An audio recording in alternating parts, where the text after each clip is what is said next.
ए शरद, अरे शरद, अरे कुठे चाललास धावत? अरे दादा, काय ते लावणीला आलास वाटतंय. हो रे.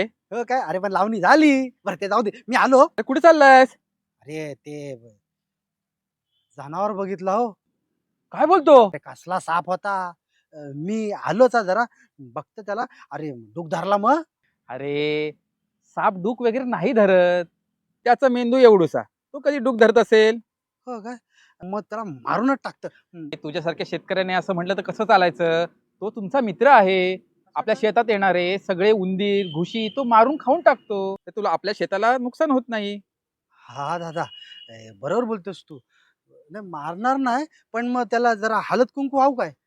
अरे तुला माहिती आहे का, भारतीय संस्कृतीमध्ये निसर्गाला आणि प्राण्यांना पूजलं जातं, म्हणून आपण नागालाही पूजतो. मग थोडा दूध ठेवू काय त्याच्यासाठी? साप हा सस्तन प्राणी आहे, तो दूध पितच नाही. हे नागपंचमीच्या 3-4 दिवस अगोदर पासून त्याला उपाशी ठेवतात, म्हणून दुधाला पाणी समजून पिऊन टाकतो. आणि त्याला फुफ्साचे आजार होतात आणि तो 2-3 दिवसांनी मरूनही जातो. माहिती आहे तुला?